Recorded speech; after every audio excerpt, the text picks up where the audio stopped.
I think that Governor Snyder, it'd be really hard for me to do a proper introduction for this governor. This governor who has a connection to agriculture through eating, but has probably done more for agriculture than any governor that most of us can remember. And when we think about the priority that he gave to the MEEP legislation as the first legislation he signed, we think about the things that he's done on the wetlands. We think about the way he's turned this state around from a state that was in a very much declining mode to moving it forward, and the incentives that he's placed out there, not only for us in agriculture, but for all of Michigan business. So it's really hard to make a proper introduction. So the only way that I have figured out how to do that is to ask you to help me in a rousing round of applause as we welcome Governor Rick Snyder for his remarks today.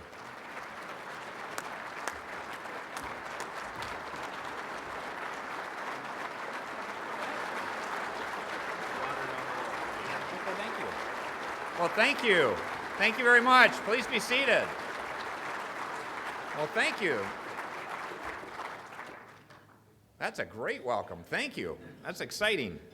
I was wondering how it was going to go, because last time I got to see you guys, I got to ride on a tractor. I thought that was pretty cool in Grand Rapids in terms of the event. So it's great to be back with you again, because I think it's wonderful about how the Farm Bureau gets together to talk about important issues and really help the success of the entire state. Because obviously agriculture is critically important, and I'm going to talk about that. But it's really also putting in context how important is agriculture to all of Michigan. And I contend it is one of the big three in Michigan. You have manufacturing and autos, you have tourism, and you have agriculture. And that's something you should be proud of. And again, I like to remind you that during the last decade we had, that was a lost situation, is you were the shining star during that time period. You kept going strong while our other industries really suffered. And you kept us strong in building for the future. The exciting part is you're doing such a wonderful job, you're well positioned to keep going for the next 2 or 3 decades, in my view, in terms of being a shining star for Michigan's economy. And it's because of us creating a great partnership, I hope. Because the way I view the role of government, our role isn't to go create jobs and to create economic success, it's to create an environment for success, so you can go be successful. So we're trying to play our role in this equation and really defining why government exists. We're not here to take and spend your money. We're here to give you real service and show real results to you, so you can do what you do best, is farm, do agriculture, be successful, raise your family. So that's the path we've been on, and that's the path I think we should continue on. It's worked well. We're the comeback state now. In terms of job creation, in terms of personal income, in terms of population, we've turned a lot of things around that need to be turned around. But we shouldn't be complacent nor content. We need to stay on that path. And that's a path that I think is exciting. So I was proud to recently do the State of the State address and talk about a number of great initiatives, including some that I think are really important to agriculture, to announce the budget, and again, a balanced budget again, for 4 years in a row. Because this is something that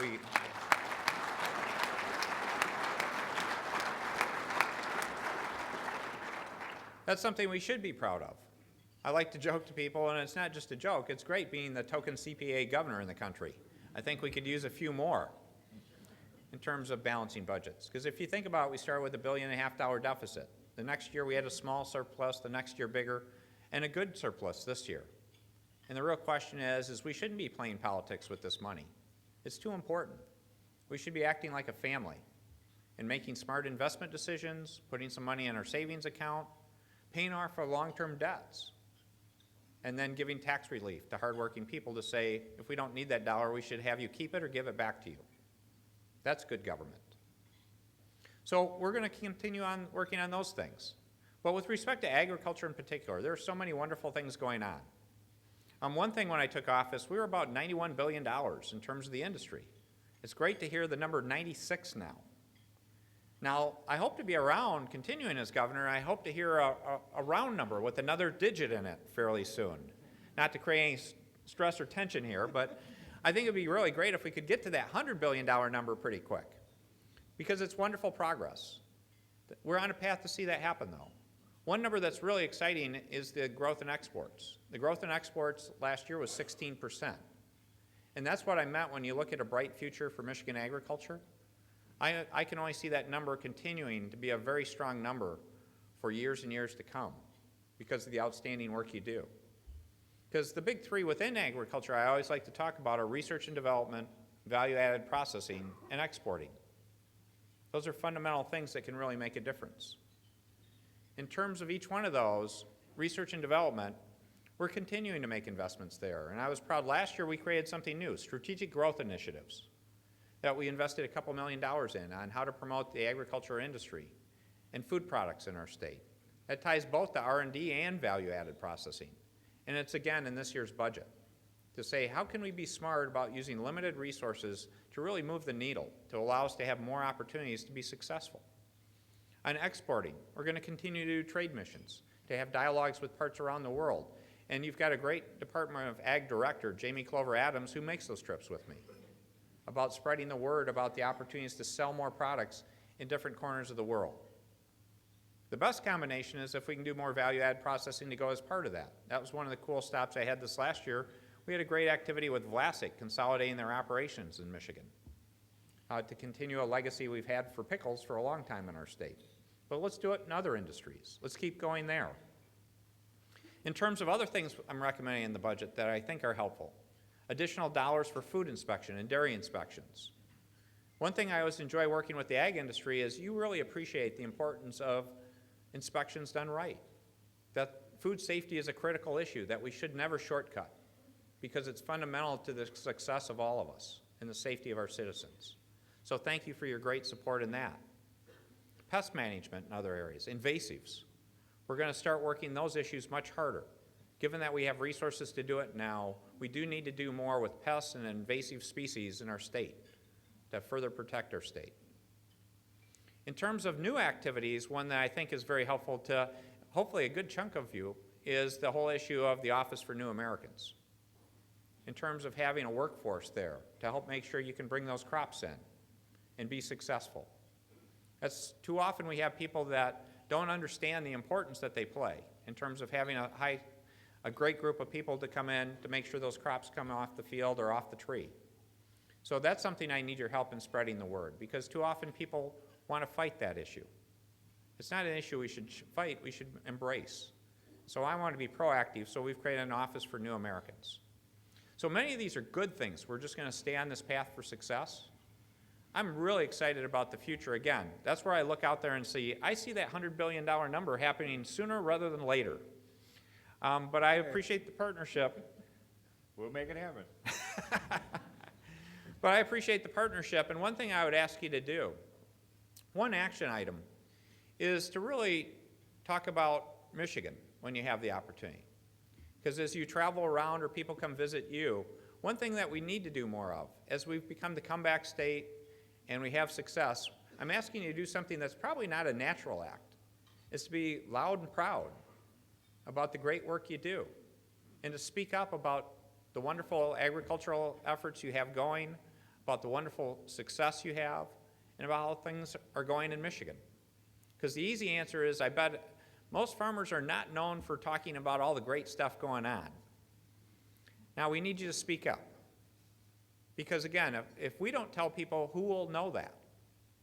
So we need to take a different position than historically we've done and be louder and prouder about all the achievements, the accomplishments, and about how Michigan Ag is helping lead ag in the world. Because you are. So let's be a little bit louder and prouder as part of that. But I'm going to stop there because I think we have some really cool things to do. Now we're going to go interactive. Wayne, is that the story? Now we're going to go interactive. As you know, a couple you. of years ago we started texting questions, and we did that for a couple of years in Grand Rapids, and that worked out really good. And so today, in the white bowl in the center of your table, you have a clicker that you can vote with. And we have some questions that we're going to put up. Our members are very in tune with helping establish priorities, so we're going to see what they think are priorities. Grab your device. There's the first question. Should the Michigan Merit Curriculum create flexibility to recognize career and technical education programs and the Michigan Advanced Technical Training type programs? Push 1 for yes, push 2 for no, and vote now. Whoa. Any comments on that, Governor? How do you really feel? No, I think it's a good topic and that we should be discussing this, because the question is, a couple things I'll make a point. One is I don't think we should be lowering the bar in terms of what we expect to learn. But I think we can do a better job about having more flexibility in how that's done, and recognizing that instead of simply having it in the classroom context of a traditional lecture format where you learn about X and Y or Z and then you take a test, I think there's a lot of opportunity to say, let's make it more practical. Let's make it more real world in terms of talking about a real issue that could take place in agriculture, that could take place on the farm, or take place in whatever field we're talking about. Because again, the way I view it, and I think I reflect most people, is if you make it something real that's important in your life, you can learn most anything, versus making it a hypothetical question that you don't understand what those variables are or why you're learning about that. So I think a lot of this is, let's not lower the bar on what's expected, because I hope most of you recognize if you look at the equipment, the resources, the requirements you have today, they're a lot more technical and challenging what they were 20 or 30 years ago. That's for sure. So the bar hasn't been lowered anywhere, and the bar is not going to go down.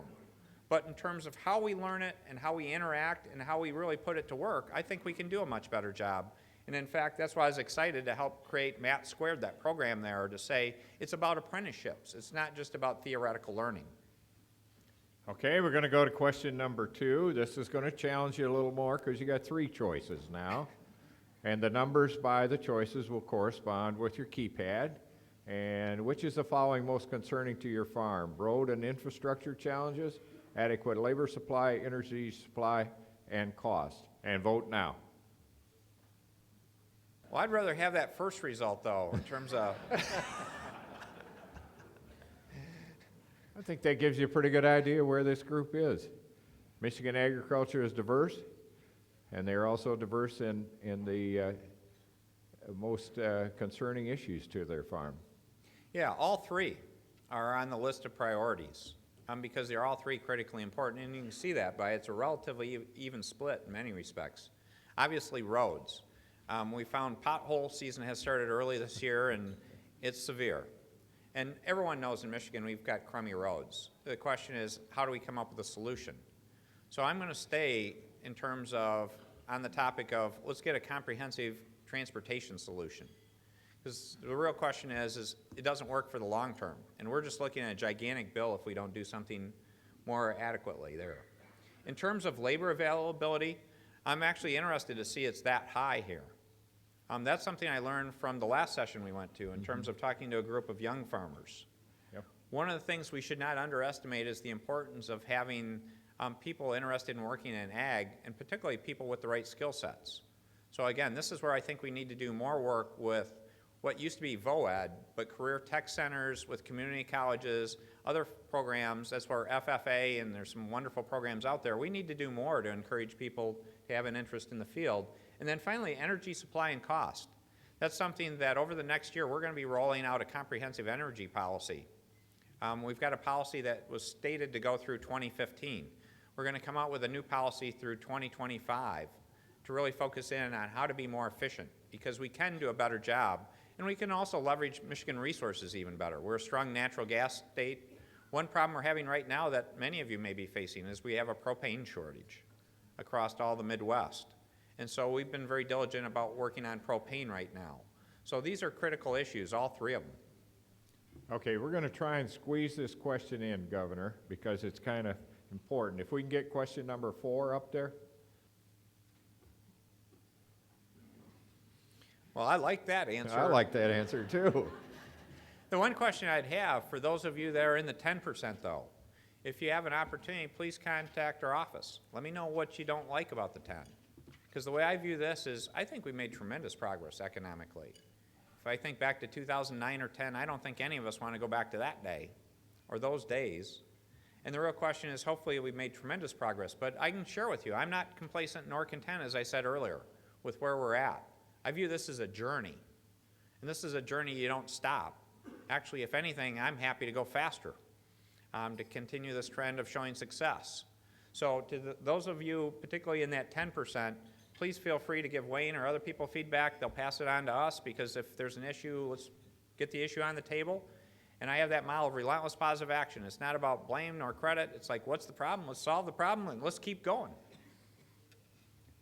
Well, Governor, you've been very proud over the years to be the owner of the policy book. And this is the latest edition, so we want to make sure that you were up to date. And so here is a copy of the 2014 Michigan Farm Bureau Policy Book. And you can throw out the 2013 now, because this will take precedent. And we really appreciate your attention that you give to that. Well, this is awesome, Wayne. I want to say thank you, because it's actually, I get my name on it too. So I love this book, because it actually fits in my thing. And I appreciate how it comes from the grassroots of all of you spending all that time to do that. And it's really proud to get the second book that you give out.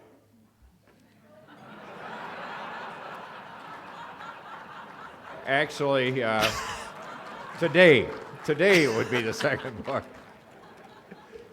Sorry, I couldn't resist that one. That's okay. Some people don't make the list.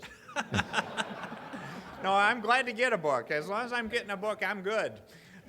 You know, I'm sorry, but the governor has to move on, and he took time out of his schedule today to be here.